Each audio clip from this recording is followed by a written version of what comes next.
Bismillahirrahmanirrahim. Alhamdulillah. Wassalatu wassalam ala rasulillah. La bataille de Badr a été une défaite cuisante pour les Quraysh. Pourtant cela ne les avait pas totalement abattus. Au contraire, ils se sont préparés à la revanche. Après Badr, ils ont laissé en réserve la caravane qui avait réussi à s'échapper des musulmans, dans le but d'utiliser tous ces biens pour combattre les musulmans. Les Quraysh ont mobilisé également 3000 hommes avec à leur tête des grands notables. Il y avait aussi 3000 chameaux, 200 chevaux, 700 armures et 15 femmes pour soutenir les combattants. En l'an 3 de l'hégire du mois de Shawwal, les Quraysh se sont dirigés vers Médine. Pendant ce temps, Al-Abbas, l'oncle du prophète sallallahu alayhi wa sallam, qui avait observé tous ces préparatifs, a envoyé un message au prophète pour le prévenir. Le prophète sallallahu alayhi wa sallam a organisé une réunion consultative avec les compagnons pour savoir ce qu'il fallait faire. Et notamment, est-ce qu'il fallait combattre à l'intérieur de Médine ou à l'extérieur. Avant cela, le prophète sallallahu alayhi wa sallam a raconté le rêve qu'il avait fait la nuit précédente.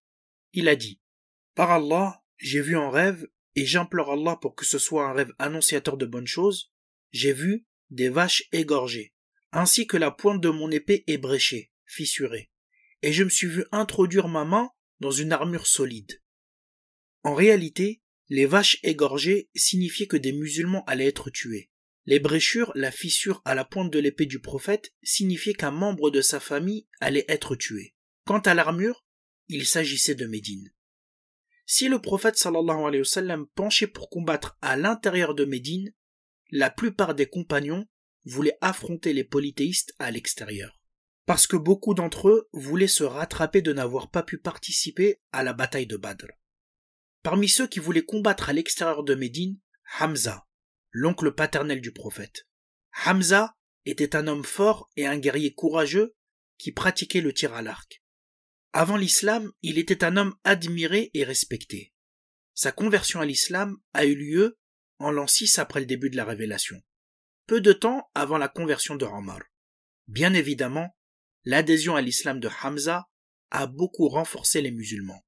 D'ailleurs, le prophète sallallahu alayhi wa sallam l'a surnommé le lion d'Allah et de son messager. Hamza s'était déjà illustré par son courage à la bataille de Badr. Et durant cette réunion consultative, il a dit: Par celui qui t'a révélé le livre, je ne toucherai à aucune nourriture tant que je ne les aurai pas combattus de mon épée à l'extérieur de Médine. Le prophète sallallahu alayhi wa sallam a suivi l'avis de la majorité de ses compagnons.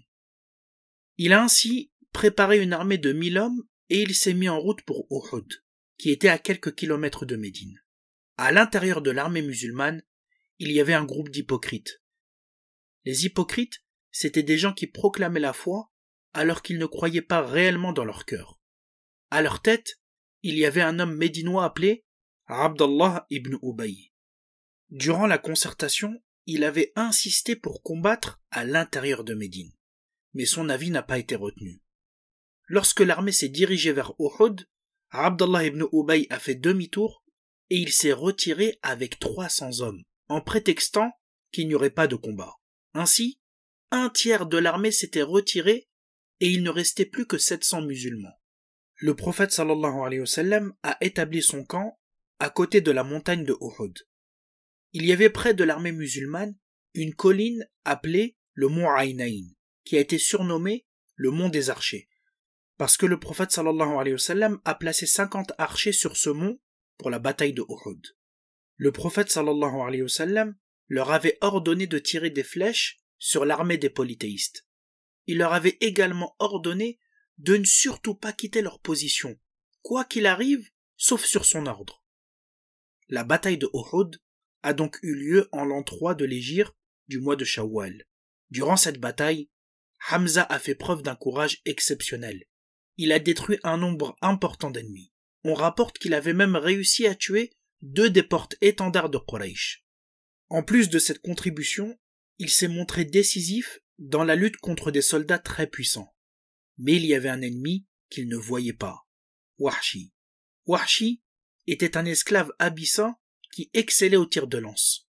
Son maître, appelé Jubayr ibn Mut'im, lui avait promis de l'affranchir s'il tuait Hamza pour venger la mort de son oncle.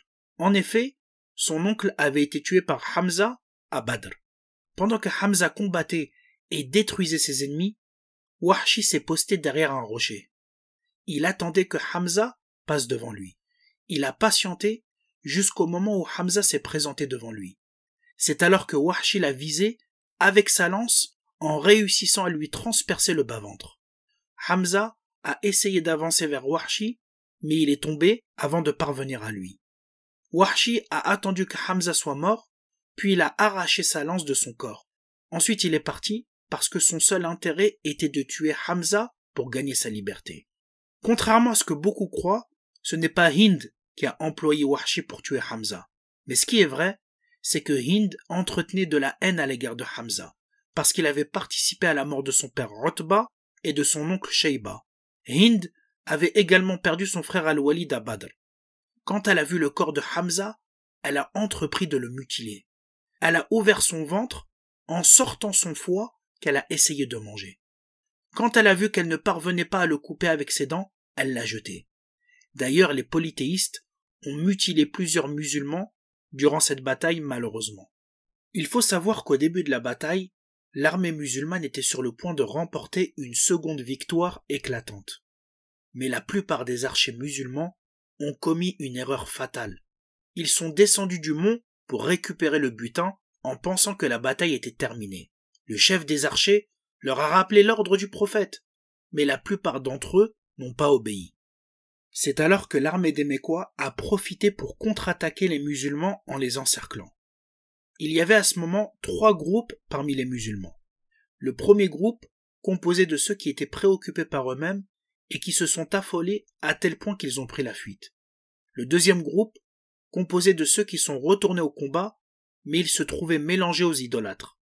Le troisième groupe, composé de ceux dont la seule priorité était la sauvegarde du prophète sallallahu alayhi wa sallam. Il y avait parmi eux Abu Bakr, Omar, Ali et d'autres. Durant cette bataille, le prophète sallallahu alayhi wa sallam a été blessé. 2 mailles du casque qu'il portait étaient incrustées dans ses joues, ce qui a provoqué une effusion de sang. Le prophète sallallahu alayhi wa sallam a entamé alors une retraite ordonnée en direction des collines de Uhud. Les musulmans ont fait une retraite finale pour profiter de la protection naturelle que constituait la montagne de Uhud. Petit à petit, toute l'armée a gagné cette position sûre. Les combats ont cessé peu à peu et les 2 camps ont fini par se retirer de la bataille. La bataille de Uhud a donc été un échec pour les musulmans. Il y a eu 70 martyrs du côté des musulmans, tandis que les Quraysh ont perdu 24 hommes. À la fin de la bataille, le prophète sallallahu alayhi wa sallam a lui-même parcouru le champ de bataille pour regarder les morts. Quand il est arrivé au corps de son oncle Hamza, il l'a trouvé, le ventre ouvert, le foie arraché et le nez et les oreilles mutilés. Il s'est exclamé « Je n'ai jamais rien vu d'aussi insupportable ». Ibn Mas'ud rapporte « Nous n'avons jamais vu le messager d'Allah pleurer autant qu'il le fit ce jour-là pour Hamza. Il assista à sa mise en terre et il éclata en sanglots. » La sœur de Hamza, qui s'appelait Safiya, s'est rendue sur le champ de bataille. Le prophète sallallahu alayhi wa sallam a eu peur qu'elle ne supporte pas le choc. Mais lorsqu'elle a su ce qui était arrivé à Hamza, elle a dit « Inna lillahi wa inna ilayhi raji'un » À Allah nous appartenons et à lui nous retournons. Et elle a pleuré dignement. Hamza a été couvert dans un vêtement rayé en laine qui a servi de linceul. Lorsque sa tête était couverte, ses pieds se découvraient. Et lorsqu'on couvrait ses pieds, sa tête se découvrait. Le prophète sallallahu alayhi wa sallam a ordonné que Hamza soit enterré avec son neveu et son frère de lait qui s'appelait Abdallah ibn Jahsh. Le compagnon Ibn Abbas rapporte, le verset suivant a été descendu pour Hamza et ses compagnons. وَلَا تَحْسَبَنَّ الَّذِينَ قُتِلُوا فِي سَبِيلِ اللَّهِ أَمْوَاتًا بَلْ أَحْيَاءٌ عِندَ رَبِّهِمْ يُرْزَقُونَ. Ne pense surtout pas que ceux qui ont été tués dans le sentier d'Allah sont morts. Ils sont plutôt vivants auprès de leur Seigneur et reçoivent leur subsistance. Le prophète sallallahu alayhi wa sallam a dit, le maître des martyrs, c'est Hamza et un homme qui a exhorté un dirigeant injuste en lui ordonnant le bien et lui interdisant le mal, puis qui a été tué. Voilà pourquoi Hamza est surnommé le maître des martyrs. Je voudrais évoquer 3 enseignements autour de cette histoire. Le premier enseignement, c'est le sacrifice incroyable de Hamza.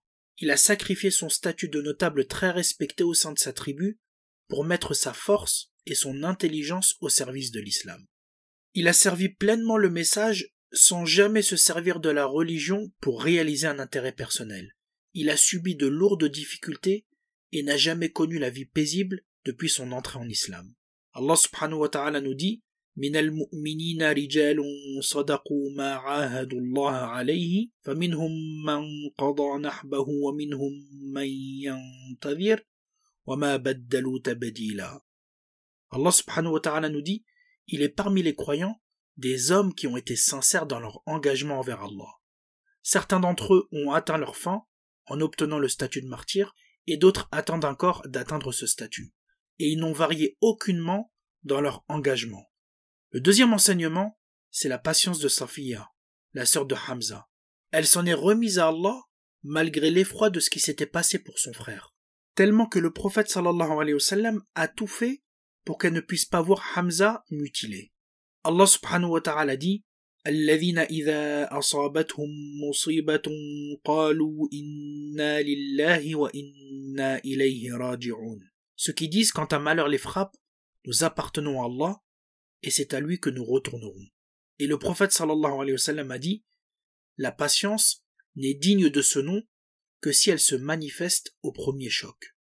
Le troisième enseignement, c'est que l'issue de cette bataille est une illustration de la réalité de cette vie. Les croyants ne peuvent pas toujours être gagnants. La défaite permet de se remettre en question et de réformer ce qui ne va pas. Et cela fait partie des épreuves qu'Allah subhanahu wa ta'ala décrète aux croyants. Allah nous dit dans un verset يَمْسَسْكُمْ قَرْحٌ فَقَدْ مَسَّ الْقَوْمَ قَرْحٌ مِثْلُهُ وَتِلْكَ الْأَيَّامُ نُدَاوِلُهَا بَيْنَ النَّاسِ وَلِيَعْلَمَ اللَّهُ الَّذِينَ آمَنُوا وَيَتَّخِذَ مِنكُمْ شُهَدَاءَ وَاللَّهُ لَا يُحِبُّ الظَّالِمِينَ. Si une blessure vous atteint, sachez qu'une pareille blessure a également atteint l'ennemi.